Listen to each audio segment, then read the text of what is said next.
The string quartet, hired at exorbitant cost, still tinkled away in the garden, oblivious to the bomb Alicia had just dropped. It played some airy Mozart thing, all flutes and dainty violins, mocking the hollowness blooming in my chest. What?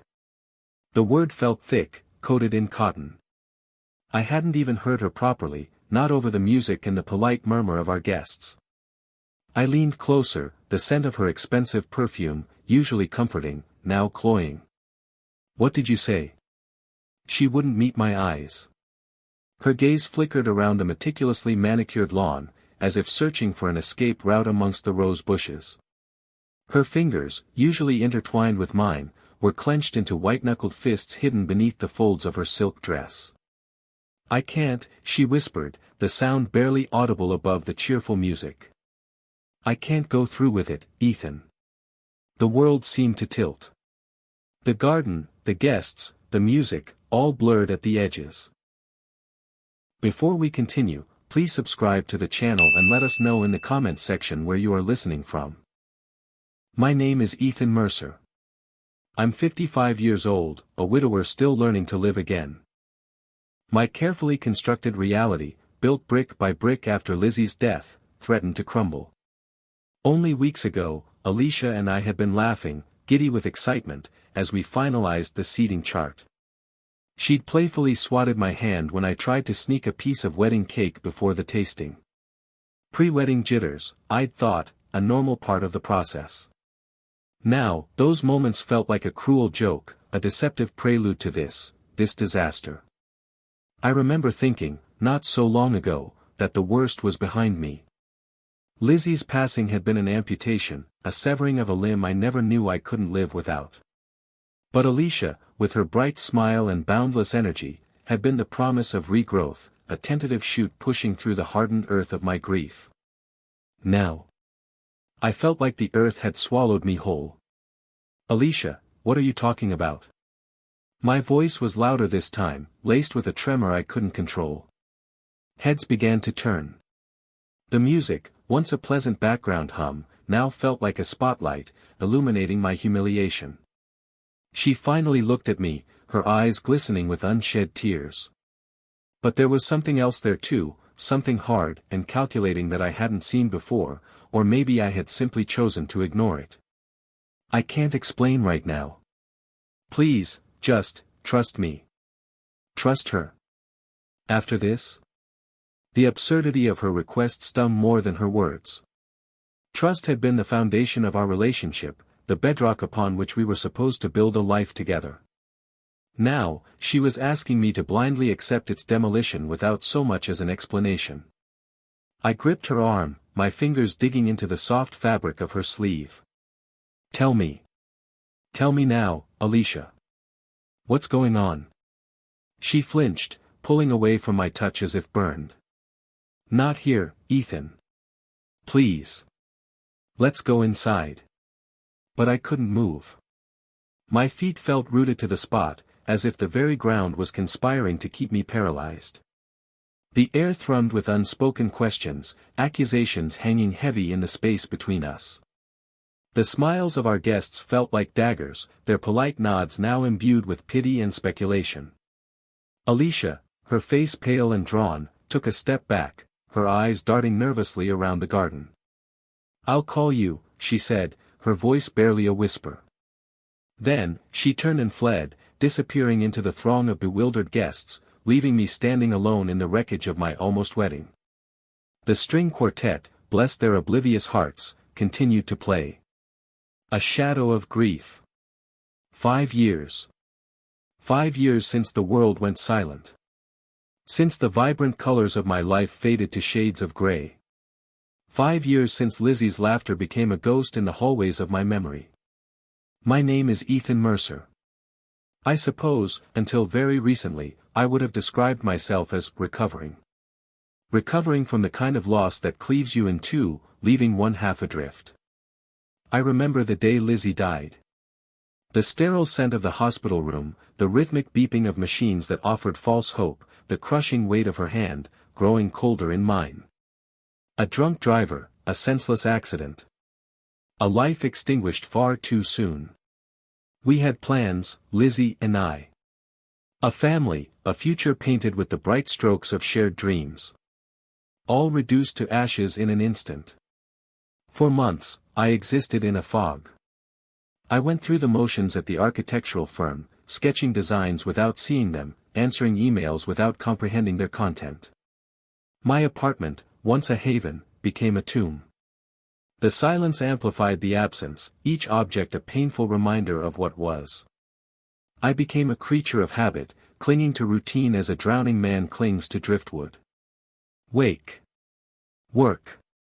Stare blankly at the television. Sleep. Repeat. Then, Alicia walked into my life. It was at a charity gala, one of those obligatory events my boss insisted I attend. I stood alone, nursing a glass of wine, feeling utterly detached from the revelry around me. She approached me, a vision in emerald green, her smile like sunshine breaking through the clouds. "You look like you need rescuing," she said, her voice soft, yet laced with a playful confidence. And she was right. I did. Alicia was a whirlwind. She dragged me out of my self-imposed exile, coaxed me back into the world. We went to concerts, art galleries, weekend trips to the coast. She made me laugh again, a sound I had almost forgotten. She listened patiently as I stumbled through stories about Lizzie, never judging, never interrupting, simply offering a comforting presence. She understood my grief, not because she had experienced the same loss, but because she possessed an innate empathy, a gift for seeing the pain beneath the surface. She didn't try to erase Lizzie from my memory, instead, she helped me integrate her into my present, allowing me to carry the love without being consumed by the grief. With Alicia, I started to rebuild. Slowly, tentatively, I began to believe in the possibility of happiness again. The colors returned, not as vibrant as before, but present nonetheless. The silence wasn't quite so deafening. I started to see a future, a different future than the one I had envisioned with Lizzie, but a future nonetheless. I fell in love with Alicia. Deeply, irrevocably. I proposed on a moonlit beach, the waves whispering promises of forever. She said yes, her eyes sparkling with tears of joy. Today, standing in that garden, the scent of roses thick in the air, I saw a future crumble once more. The hope that had blossomed under Alicia's care withered and died. The warmth in her eyes, the gentle understanding, replaced by a cold, unfamiliar distance. "Trust me," she had said. But how could I trust someone who had so effortlessly shattered the foundation we had built? How could I trust someone who, in a single, devastating moment, had brought me back to that sterile hospital room, to the crushing weight of loss, to the deafening silence of a world without love? Fading sunshine. Alicia had been pure radiance, a goddamn sunburst tearing through the persistent twilight of my life. From the moment she'd skipped into the gallery, her enthusiasm a tangible force, I'd rediscovered a warmth I thought lost forever. She hadn't just seen my sculptures, she'd truly beheld them, engaging with the metal, the process, the raw emotion I channeled into each piece with perceptive questions. And she listened, really listened, her cerulean eyes alight with understanding. She was everything Lizzie hadn't been, effervescent, impulsive, unburdened by shadows. Where Lizzie had offered solace and steadfastness, Alicia was a tempest, pulling me free from grief's grip and towing me, breathless and grinning, back into the current of life. Restaurant crawls, spontaneous getaways, even those mortifying salsa lessons, experiences I deemed impossible, not after. But the radiant glow began to dim, imperceptibly at first, like a slow fade-out on a stage light. It started with the dwindling calls. The daily check-ins, filled with anecdotes about the boutique and inquiries about my work, morphed into terse texts: "Crazy busy, babe. TTYLXX. Errands all day, call you tomorrow." That tomorrow seldom materialized. Then, the deflections began. Dinner reservations scrapped last minute due to a pounding migraine. Weekend visits to her sisters that stretched, day by agonizing day, into nearly a week. An abrupt, unexplained trip to care for a ailing aunt states away. Each excuse delivered with a strained, almost theatrical cheerfulness. I recall one evening vividly. A drive to her apartment, a bouquet of her beloved lilies drooping slightly in the passenger seat. My calls went unanswered, straight to voicemail. Assuming she was showering, I let myself in with the key I possessed. The apartment was hushed, shrouded in gloom. No water running. No Alicia. Another call. Voicemail again. I abandoned the lilies on the counter, feeling absurd and inexplicably chilled. The air hung thick with a nameless tension, a discordant note vibrating in my very core. The wedding loomed, mere weeks away. Invitations mailed. Caterers confirmed. A hefty sum deposited on the vineyard. The suit I swore I'd never don again, tailored and awaiting its day in the closet. I clung to the hope of pre-wedding jitters, painting her actions as mere stress. But the explanations felt flimsy, like cobwebs stretched across a chasm. One solitary night found me in my studio, the unfinished sculpture, intertwined figures reaching for one another, looming over me. The metal felt frigid, unresponsive. A vision of Alicia's vibrant laughter flickered in my mind, only to be eclipsed by her downcast eyes, her forced smiles, the carefully crafted stories. An icy apprehension spread through me, a ghostly echo of the desolation I believed I had conquered 5 years prior. Was I doomed to a life of solitude? Was I fundamentally broken, incapable of sustaining happiness, forever chasing a phantom destined to dissipate? I reached for my phone, poised to call, to demand the truth, to implore her to reveal the source of her unease. Yet, I hesitated. Did I truly desire to know? What if the reality was more than I could bear? I stared at the phone, the studio's silence punctuated only by the clock's relentless tick. Each beat a countdown, an inexorable march toward a future that was swiftly dissolving into a miasma of doubt and fear. The light was fading, and I stood in the encroaching shadows, bracing myself for the coming deluge. The text message. The phone vibrated on the kitchen counter, a single, insistent buzz that cut through the silence like a shard of ice. I'd been staring blankly at the half-finished grocery list, the looping cursive a mocking reminder of shared meals and a future that now felt impossibly distant. I picked it up, expecting another meaningless apology for missing our appointment with the florist, another flimsy excuse about her mother's sudden, urgent needs. My thumb hovered over the power button, a strange premonition chilling me to the bone.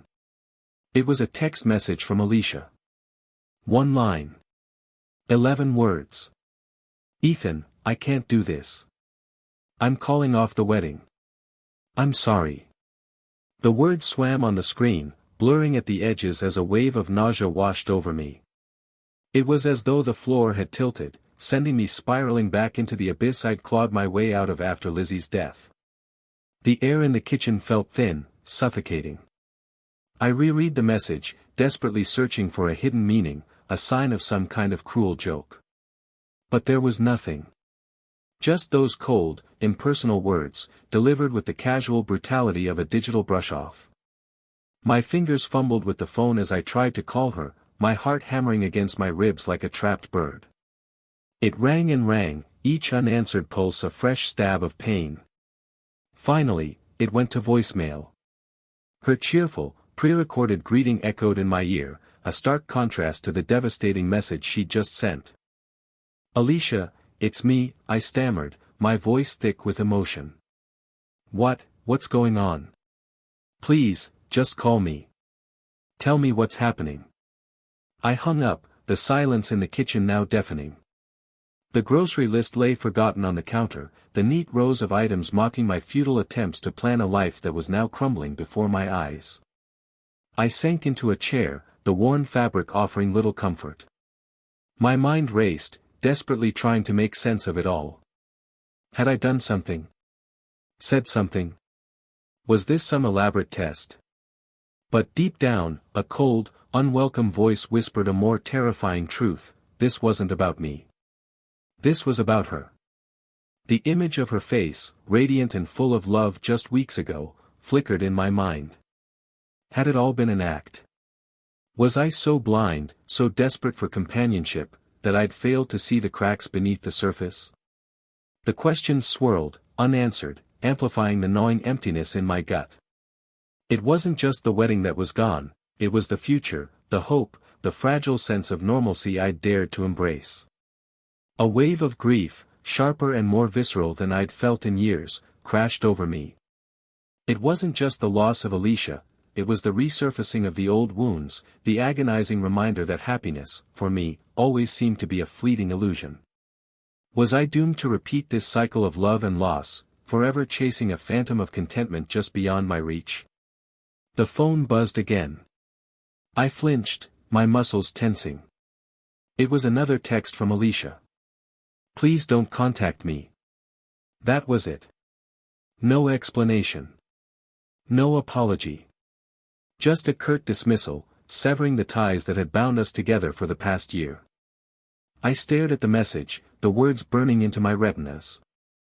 The injustice of it all was a physical ache in my chest. After Lizzie, after all the years of solitude and mourning, I'd finally allowed myself to believe in the possibility of a new beginning. And now, with a single text message, it was all gone. The weight of it all threatened to crush me. I closed my eyes, fighting back the tears that threatened to spill over. I was alone again, adrift in a sea of uncertainty, with no answers and no hope of finding my way back to shore. And all I had was a phone and a string of unanswered questions. Awkward silences. The gravy, now a rubbery film, mirrored the lead weight in my gut. Carol, Alicia's mother, prattled on about prize-winning hydrangeas, the forced cheer in her voice a flimsy barricade against the awkwardness threatening to consume the dining room. Beside her, Alicia offered a smile, technically perfect, utterly devoid of warmth. Distant. Untouchable.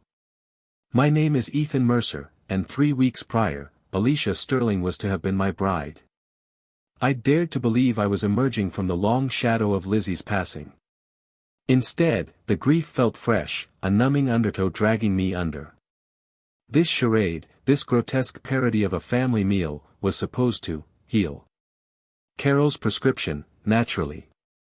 Just a small gathering, she'd chirped, to underscore our fondness for each other. I suspected it was damage control, pure and simple. Alicia's sudden rejection had stirred unease among their social set, and Carol, ever the social architect, needed to regain control of the story. The fabricated story, of course, that everything was just fine. My hand shook as I reached for the wine. The Cabernet tasted of burnt offerings. Alicia's eyes flickered towards me, holding an emotion I couldn't place. Sympathy. Scorn. The language of her face was now foreign. So, Ethan, Mark, her brother, bellowed, his bonhomie strained at the edges. Still battling away at that restoration downtown.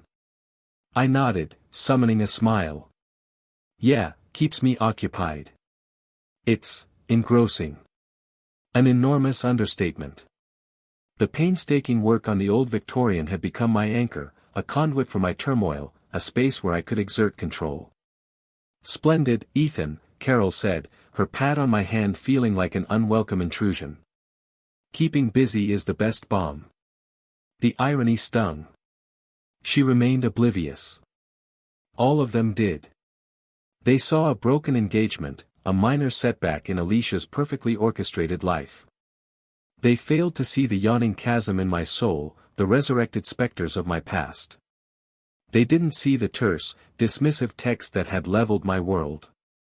The conversation meandered towards property values and local council squabbles, subjects utterly devoid of interest to me. I felt like an outsider looking in, a stranger observing an alien ritual. Alicia, the effervescent woman I thought I knew, laughed at something her father said, the sound setting my teeth on edge. How could she be so composed? How could she act as if she hadn't eviscerated me just days before? I scraped my chair back. Excuse me, I muttered, I need some air. The patio offered a welcome respite. The evening's chill kissed my skin. The heavy scent of roses, a poignant reminder of the bouquet ordered for Alicia last week, now destined for oblivion, hung in the air. Leaning against the railing, I gazed at the immaculate lawn. Picture perfect, yes, but it felt like a film set, a carefully constructed front concealing something sinister. Moments later, Alicia joined me, silent, arms crossed, her expression veiled in shadow. The silence was a palpable thing, thick and suffocating. I wanted to erupt, to demand answers, to understand the unfathomable why. But the words were trapped, held captive by grief, rage, and a weariness that went bone deep. Finally, she stirred the air with her voice, low and hesitant. "Ethan, I tensed, bracing myself for the explanation, the apology, the fabrication. Anything. Instead, she offered, "It's a beautiful evening, isn't it?" And in that instant, understanding crashed over me. This wasn't merely cold feet, not a simple mistake. This was a calculated act, imbued with a coldness that chilled me to the core. With chilling clarity, I knew I was about to understand the what. A burning resolve. The clink of silver still rang in my head, a discordant chime against the emptiness blooming within. Rain hammered the study's window panes, an external echo of the tempest I battled inside. Slumped in the embrace of my worn leather chair, the aroma of aged paper offered scant solace. Alicia. The mere whisper of her name felt like swallowing ground glass. Weeks. Mere weeks from our vows, and she'd discarded us with the offhand indifference one might reserve for a spent bloom. No reason offered. Just that dead-eyed decree, and then, this bizarre performance. The supper. Her family, feigning normalcy. Her mother, a study in forced composure. Alicia herself, a spectral presence, radiating a chill I'd never imagined her capable of projecting. I raked a hand across my jaw, the rasp of stubble a grounding sensation. I was adrift, untethered. It wasn't merely the ceremony. It was the tapestry of futures we'd woven, the whispered promises in the darkness, the shared laughter now a phantom echo. Had it all been fabrication? Had my craving for connection, for a reason to draw breath, blinded me to the rot beneath the surface? The truth, what hideous shape did it assume? The question pounded in my skull, relentless and unforgiving.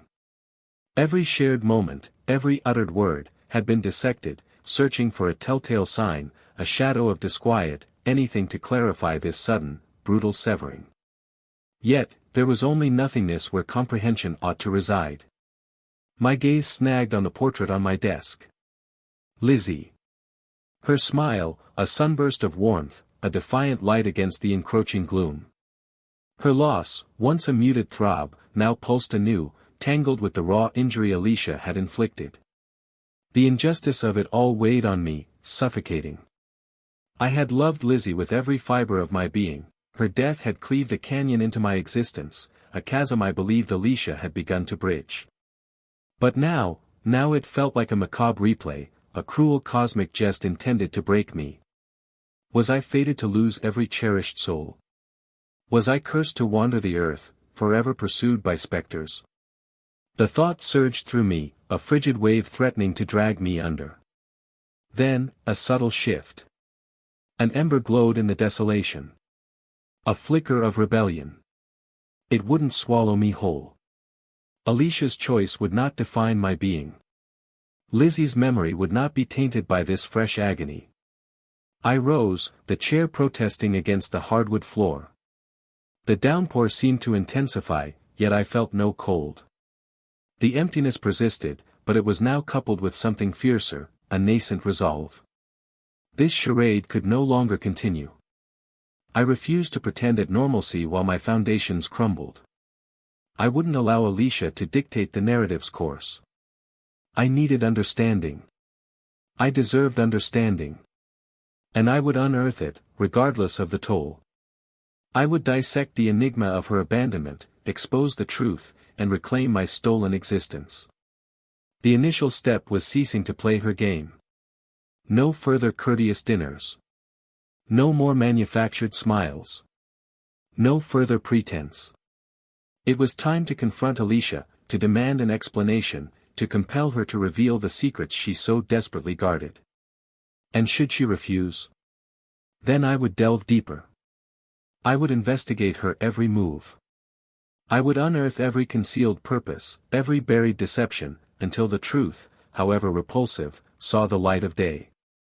A jolt of adrenaline coursed through me, a sense of renewed purpose I hadn't known for months. I was no longer merely grieving. I was now hunting. And I would not relent until I possessed the answers required to finally lay the past to rest, and perhaps, just perhaps, discover a path forward. The announcement. The clinking of silverware against china faded, replaced by the low hum of forced conversation. Aunt Carol was, predictably, droning on about her prize-winning begonias. Across the polished mahogany table, Alicia sat ramrod straight, a porcelain doll amidst a room of anxious faces. Her eyes, usually so warm and inviting, were now glacial, fixed somewhere beyond the floral wallpaper. She hadn't met my gaze once since arriving. The air was thick with unspoken questions, the festive atmosphere suffocated by the elephant in the room, our non-wedding. My non-wedding. Weeks ago, this gathering was meant to be a pre-wedding celebration, a joyous joining of two families. Now, it felt like a strained hostage negotiation. I'd endured enough. Every sympathetic glance, every awkward cough, every forced smile felt like a fresh lash. The charade had to end. I pushed back my chair, the scraping sound amplified in the suddenly silent room. All eyes swiveled towards me. My mother's face, etched with worry lines that had deepened considerably in the past few weeks, pleaded with me to stay quiet. My brother, Mark, ever the pragmatist, gave a barely perceptible shake of his head. But I couldn't. I wouldn't. I have something I want to share, I announced, my voice surprisingly steady, a stark contrast to the turmoil raging inside me. The shift in the room was palpable. The air seemed to thicken, the silence becoming a tangible thing. Even Aunt Carol, mid-begonia anecdote, stopped mid-sentence, her mouth slightly agape. But it was Alicia's reaction that truly arrested me. The carefully constructed mask of composure fractured. Her color drained away, leaving her skin ashen. A flicker of raw, naked panic ignited in her eyes, quickly extinguished, but not before I saw it. It confirmed everything. She knew. She knew what was coming. My heart hammered against my ribs, a frantic drumbeat against the silence. This was it. The point of no return. I had spent weeks paralyzed by grief and confusion, replaying every moment of our relationship, searching for clues, for answers. I'd been a passive observer in my own life, a victim of circumstance. No more. Ethan, Alicia finally spoke, her voice a strained whisper, barely audible above the frantic pounding in my ears. Please. But I couldn't stop now. The truth, like a dammed river, was about to burst forth, and I was powerless to contain it. The weight of it, the injustice of it, had become unbearable. I know why you called off the wedding, Alicia, I said, my voice gaining strength, resonating with a newfound conviction. And I think everyone here deserves to know too. The room held its breath. Even the grandfather clock in the hallway seemed to pause its rhythmic ticking, as if waiting to hear the revelation. All eyes remained fixed on me, and I could feel the weight of their collective anticipation. It was a moment suspended in time, a fragile precipice before everything shattered. Alicia's eyes pleaded with me, a silent scream for mercy. But there would be no mercy. Not anymore. The truth was a weapon, and I was finally ready to wield it. The private investigator. The air in the sunroom felt thick enough to cut with a knife, each breath laced with unvoiced accusations. Alicia's gaze, normally bright with affection, had turned arctic, locking onto mine with a blend of apprehension and defiance utterly foreign to me. Ethan, please, she breathed, the entreaty a fragile thread against the drumbeat in my chest. I straightened, a peculiar calm washing over me, a stark contrast to the inner tempest. History wouldn't dare repeat itself, I stated, my voice a low resonance of newfound steel.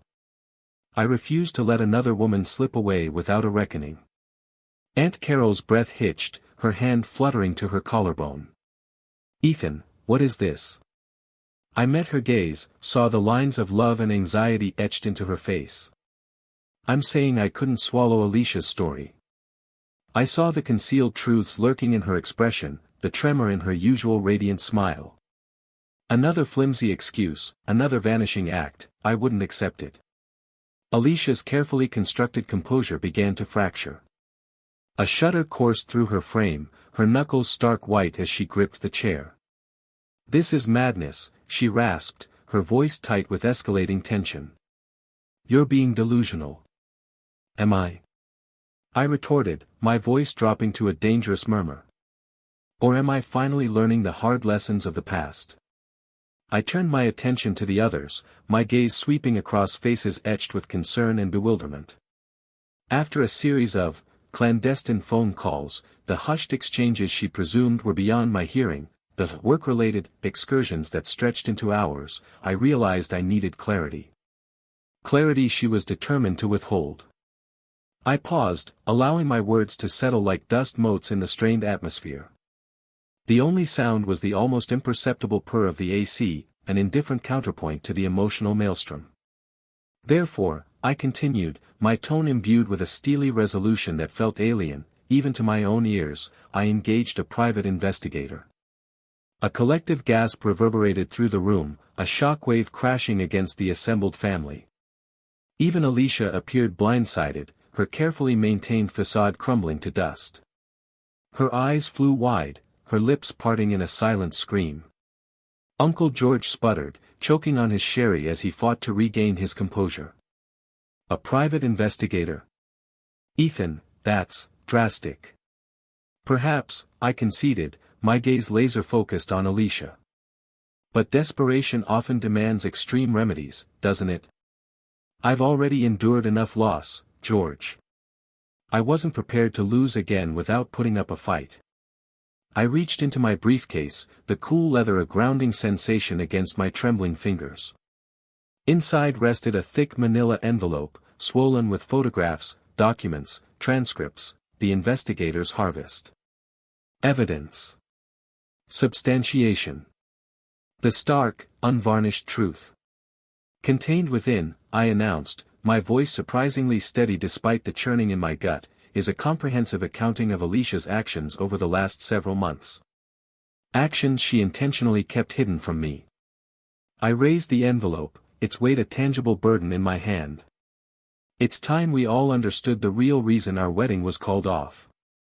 The sound of the paper tearing rent the silence as I began to open the envelope. Alicia lunged forward, her eyes blazing with raw panic. "Ethan, no.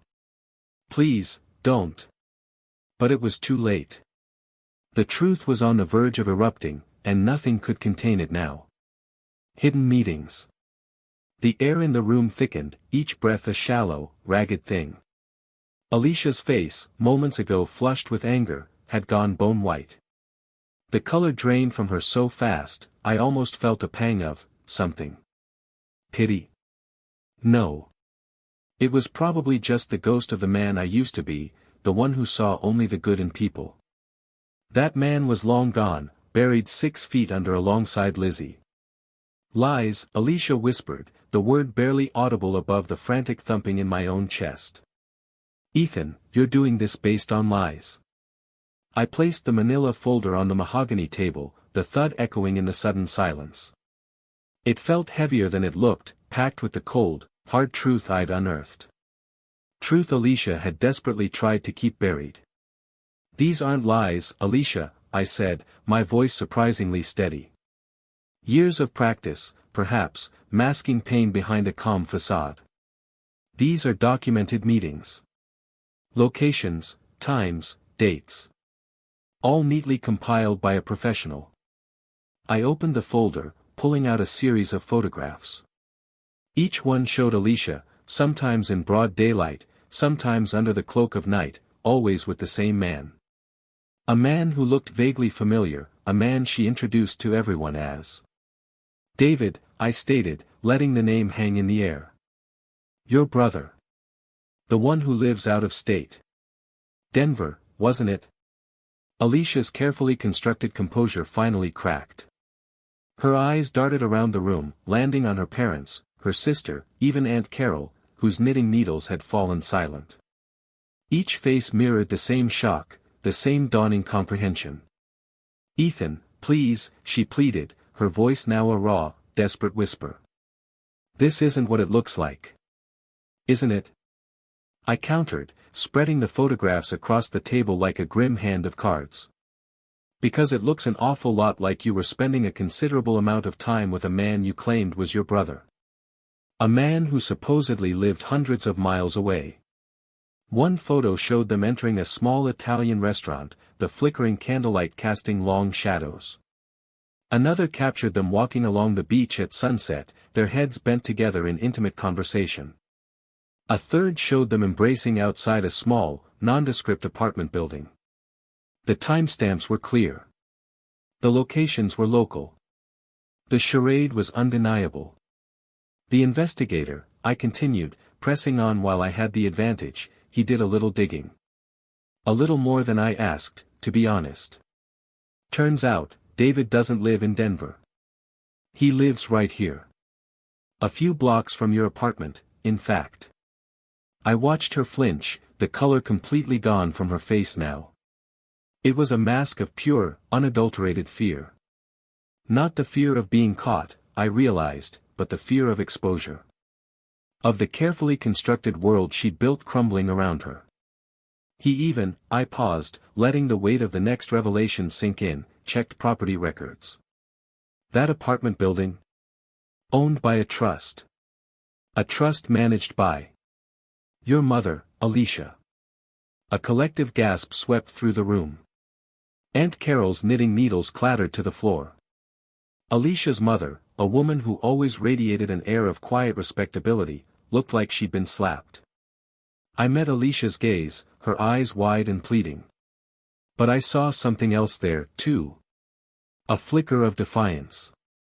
A cold, calculating glint that chilled me to the bone. It was the same look I'd seen in Lizzie's eyes in the hospital, when she knew the end was near and she was fighting with everything she had. Except this wasn't a fight against death. It was a fight to protect a secret. "Why, Alicia?" I asked, the question a low, guttural growl. "Why all the lies? Why put me through this? What was the point?" She didn't answer, just stared at me, her silence more damning than any confession. The air hung heavy with unspoken accusations, with shattered trust, with the bitter taste of betrayal. I was an outsider again, just like I'd been after Lizzie died. Only this time, I wasn't grieving a loss. I was facing a deliberate deception. And I was determined to understand it, no matter the cost. Photographic evidence. A thick silence hung in the air, stifling as a shroud. Alicia betrayed no reaction, not even the slightest flicker of those perfectly arched brows, as I itemized her deceptions, the fabrications, her mother's involvement, the so-called visiting brother. That glacial self-control felt like a spectral replay of Lizzie's final, detached days. I began, my tone a low rumble, on tangible evidence. Words are fluid, intentions murky, but images, they offer stark clarity. My fingers, clammy despite the air conditioning, fumbled in my briefcase. Within its leather confines, guarded by documents and memoranda, awaited the manila envelope. Its paper rustled softly as I drew it out, then released the cascade of glossy prints. The first depicted Alicia and David at an open-air cafe, the very place she'd sworn he'd selected for its reminders of home. Sunlight filtered through the canopy, painting their faces with shimmering light. Alicia was caught mid-laugh, head thrown back in mirth, and David gazed upon her with undisguised adoration. A look that transgressed any fraternal bond. I slid the picture onto the polished surface of the coffee table, a tiny, sharp sound that amplified the tension. A gasp escaped Alicia's mother, quickly suppressed. Alicia herself remained an unyielding effigy.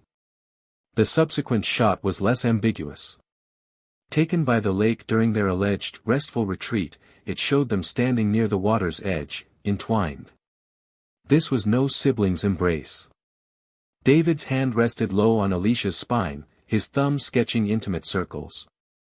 Her head was tilted, her gaze fixed solely on him. "Recall this outing, Alicia?" My voice was strained. "You presented it as a brother-sister reunion, a nostalgic journey down memory lane." I added another photo. Night had fallen, and the camera's flash illuminated their faces with stark intensity. They were locked together, bodies molded as one. David's fingers were buried in Alicia's hair, while her arms clung tightly to his neck. Their lips hovered just shy of contact. Hardly brotherly affection, I'd venture, I pressed, each word like a splinter. "Wouldn't you agree, Mrs. Sterling?" Her mother choked, incapable of coherent speech.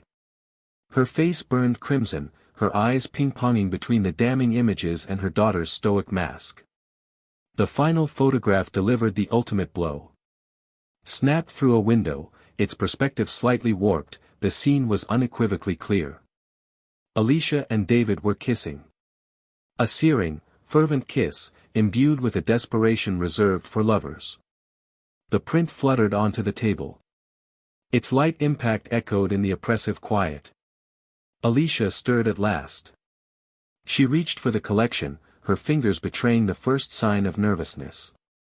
One by one, she lifted each photo, scrutinizing them with an inscrutable expression. These establish nothing," David faltered, his voice cracking under the pressure. He squirmed in his seat, avoiding any direct gaze. "They're just snapshots. Easily misinterpreted." "Misinterpreted?"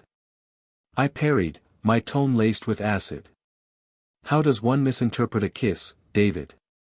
How does one misunderstand a hand caressing her lower back? Enlighten me." He recoiled, his eyes darting to Alicia for guidance. He resembled a trapped creature, desperate for escape. He was a weak man, I realized then, a mere pawn in Alicia's calculated game. He'd never possessed the fortitude to withstand her frigid ambition. Alicia gathered the photos into a neat pile, her movements precise and measured. She finally met my gaze, her eyes like chips of flint. "So, you engaged a private investigator," she stated, her voice devoid of inflection. "Is that the extent of it?" "I needed the truth," I countered, my voice raspy. "I needed to comprehend why you discarded everything. Why you shattered my trust." A ghost of a smile touched her lips, so faint it was almost imperceptible. "You believe you possess the truth, Ethan? You think these images reveal the complete picture?" Defiance blazed in her eyes, a chilling inferno. It was a gauntlet thrown, a pointed challenge. A veiled promise that the truth was far more intricate, far more disturbing than my limited perception could grasp. And I knew, with a sinking premonition, that I had barely scratched the surface of her secrets. Financial transactions. The air in the living room congealed, a cloying fog of betrayal and wounded pride. Alicia hadn't batted an eye at the photos, hadn't even offered a weak justification. But this was different territory. The investigator unearthed something else, I announced, my voice rougher than intended. The rustle of papers as I drew them from my pocket sliced through the stifling quiet.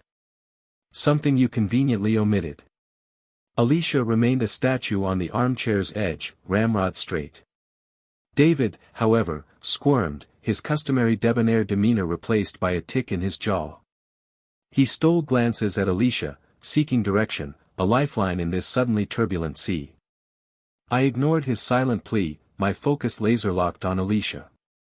"These are bank records, Alicia. In your name." I brandished the top sheet. They chart a series of substantial financial movements.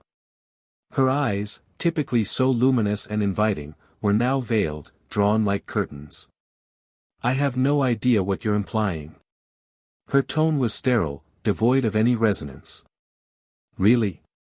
Because these transfers, all neatly spaced across the past year, funnel directly to one source, David Sterling." I released the statement. It fluttered down, landing with a muted whisper on the coffee table, a stark period at the end of my accusation. David choked, color flooding his face. What the hell, Ethan? This is. Spare me the theatrics, David, I cut him off, my voice like honed steel. These aren't paltry sums, Alicia. We're talking serious money. Your money winding up in his account. An explanation is in order, wouldn't you agree? The silence stretched, a tightrope strung between us. I watched the carefully curated composure Alicia wore begin to fracture. The chilling detachment, it wavered, revealing glimpses of something fragile, something profoundly human beneath. Her breath caught, a subtle tremor rippling through her frame. At last, she spoke, her voice a mere exhalation. It's complicated. Complicated? I retorted, a harsh laugh ripping from my throat. I thought our relationship was a masterclass in complication. Now you add financial malfeasance. What's next, Alicia? Arson. The words reverberated, laced with sarcasm and a yearning for even a shred of honesty. David lurched forward, hand outstretched as though to silence me, but Alicia raised a hand, stopping him in his tracks. Her eyes remained fixed on mine, her expression a cipher. He needed help, she explained, her voice gaining a faint tremor of conviction. He had obligations. Obligations? Tens of thousands of dollars worth. What kind, Alicia? Wagering debts. Shark loans. And why this responsibility for paying them? Unless, I paused, letting the unspoken accusation saturate the room. The blood drained from David's face. He looked trapped, a caged animal, scanning the room for an exit. Alicia, in contrast, remained firm, her gaze unwavering. It's not as it seems, she murmured, but even to her own ears, the words sounded hollow. The elaborate fabrication was coming apart at the seams, thread by painstaking thread, and I was committed to its utter unraveling. Then tell me, Alicia, I demanded, taking a step closer. Tell me what it is. Explain the cash flowing to your brother. Explain the lies. Explain anything that faintly resembles logic after all the tenderness you displayed. After you dangled the hope you gave me. My voice cracked on that last word, the sting of her rejection mingling with the ache of Lizzie's memory, flooding me anew. Alicia closed her eyes, a single tear escaping, carving a path down her cheek. It was the first genuine emotion I'd witnessed since she called off the wedding. There are forces at play you don't comprehend, Ethan, she murmured, her voice thick with suppressed emotion. Forces far greater than either of us. Then illuminate me, I said, my voice like ice. Because presently, all I see is a woman who exploited me, manipulated me, and tossed me aside as if I were worthless. And a spineless accomplice eager to play along for a price. I turned my gaze to David, who recoiled. How much did she give you, David? To play the part of her sibling? To, what? Keep me occupied while she, what? I faltered, unable to fully voice the extent of my suspicions. The puzzle pieces were scattered, fractured, yet I knew, with chilling certainty, that I was edging closer to the truth. A truth far more sinister than anything I could have imagined. Confessions and chaos. The air hung thick and heavy, a suffocating blanket woven from unspoken accusations and simmering resentment. Alicia stood rigid, a porcelain doll about to shatter. David shifted nervously, his usual charm replaced with a sweaty unease that painted guilt across his features. It was his mother who broke the strained silence, her voice cracking like thin ice. It was the debt, Ethan, she blurted, her eyes darting towards Alicia. The mountain of it. She thought marrying you, David's face contorted in a silent scream. Mom! What are you doing? Alicia's icy facade finally cracked. A flicker of something, fear. Regret? Crossed her face before she slammed the shutters back down. Enough, mother. You're embarrassing yourself. But the dam had broken. Mrs. Sterling, usually so meticulously composed, was unraveling. No, Alicia. He deserves to know. You were going to marry him for his money. To pay off David's mess, and your own shopping sprees. The gallery was bleeding us dry, and David's investments, well, she trailed off, gesturing helplessly. The words hung in the air like shards of glass, each one slicing a new wound into my already battered heart. I stared at Alicia, searching for any sign of denial, of humanity. But her face was a mask of cold indifference. Is it true? I asked, my voice barely a whisper. She didn't flinch. Yes, Ethan. It's true. The admission was so casual, so devoid of emotion, that it felt like a physical blow.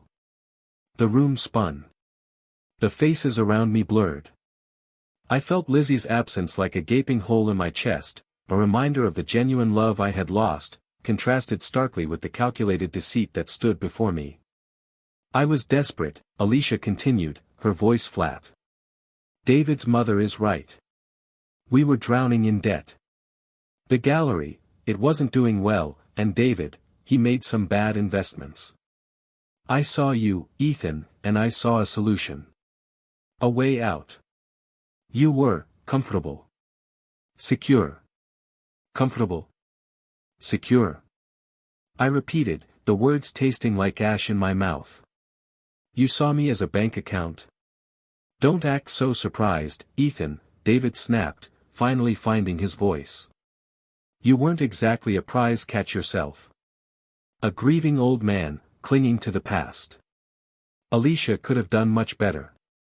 His words ignited a rage I hadn't felt in years. I lunged at him, fueled by betrayal and a desperate need to break something, anything. Hands grabbed me, pulling me back.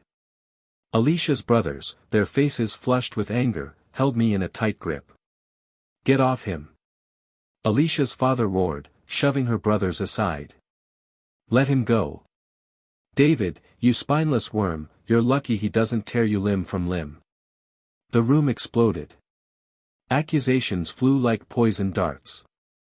Mrs. Sterling wailed, blaming herself for everything. David's brother defended him, claiming he was manipulated by Alicia.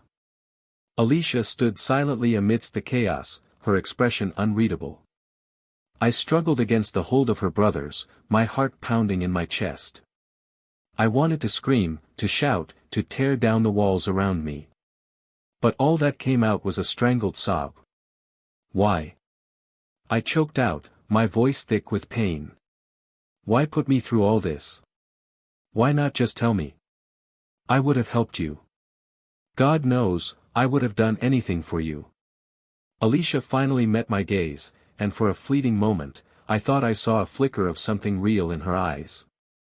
But it was gone as quickly as it appeared. You wouldn't understand, Ethan, she said, her voice barely audible above the din, there are things you don't know. Things you can't possibly imagine. Her words sent a chill down my spine. It was the same veiled threat she had used before, the hint of something darker, something more sinister lurking beneath the surface. The financial betrayal was shocking, yes, but it was a symptom, not the disease. What was she hiding? What were they all hiding? And what was I going to do about it? Solace and acceptance. The air vibrated with accusations left unsaid as I retreated, the storm of shouts shrinking with each step I took from the townhouse and into the crisp night air. Each shallow breath scraped against the raw ache in my chest. Fury tangled with a strange, nascent freedom. The performance was over. The deception shattered. The future remained a blank canvas, yet it felt less daunting than the suffocating role I'd been forced to play. I drove without direction, the city's glow smeared into abstract art on the wet glass of the windshield. Inevitably, I found myself at the park, our park, Lizzie's and mine, where Buster, our golden retriever, used to chase squirrels. Buster was gone, but the swing still creaked in the breeze, phantom echoes of happier days. I sank onto a bench, the dampness leaching into my jeans, and considered the deserted playground. My thumb hesitated above Alicia's name in my contacts. I conjured her image, the practiced earnestness that had so completely deceived me. A bitter satisfaction bloomed as I blocked her number, followed by her mother's, her sister's, and even that leech of a brother-in-law. Let them reap what they sowed. I was finally free. The following days passed in a haze of disconnections. I instructed my lawyer to sever ties with Alicia's representatives. The venue was cancelled, the caterers released, the honeymoon suite refunded. Every email, every call, severed a connection to that artificial existence. I dove headfirst into work, burying myself beneath data and reports until my vision blurred. Sleep became a stolen pleasure, haunted by shards of Alicia's smile, now poisoned with the taste of treachery. My appetite vanished, my weight plummeted, and I became a shadow drifting through my own life. Then, one night, fueled by exhaustion and a need I couldn't ignore, I found myself driving towards the cemetery. Months had passed since I last visited Lizzie. The realization struck me with a wave of self-loathing. Had I truly allowed Alicia, a woman who had so skillfully exploited me, to overshadow the memory of my true love? The cemetery was still beneath a blanket of quiet, the air thick with the scent of freshly mown grass. Moonlight cast long, skeletal shadows from the headstones. A sense of trespass prickled my skin as I approached Lizzie's plot. Her headstone was simple, understated. Lizzie Miller. Beloved wife, cherished friend. Below, the dates bookending her too short life. I knelt, plucking at the weeds that encroached upon the stone's base. I'm sorry, I choked out, my voice raw with remorse. I let myself forget. Grief, loneliness, they warped me. I thought I was moving forward, but I was only running. Silence answered, broken only by the whispering sibilance of the wind through the trees. I closed my eyes, summoning Lizzie's image, her radiant smile, the laugh lines that fanned out from her eyes. A wave of tranquility settled over me, a quiet acceptance of what had been, and what could never be again. I remained there for hours, confiding in her, sharing my hurt, my confusion, my regrets. As dawn's first light kissed the horizon, I felt a shift deep within. The anger and rancor began to drain away, replaced by a nascent determination. Alicia's deception had been a searing lesson, a stark reminder that some scars never truly fade. But Lizzie's memory, her enduring love, was a source of strength, a guiding light leading me back to myself. The time for wallowing was over. It was time to forgive myself for my missteps.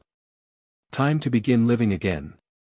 Not for Alicia, not for anyone else's expectations, but for myself, and in honor of Lizzie's cherished memory. As I turned from the graveside, the sun's warmth on my face, I felt a lightness bloom within me, a sensation absent for far too long. The path ahead remained uncertain, but fear no longer held me captive. I was ready to meet whatever challenges awaited, armed with the understanding that even amidst the darkest despair, love and hope could still triumph. Thank you for spending your time with my story. Feel free to share your thoughts or reactions in the comments, I'd love to hear from you.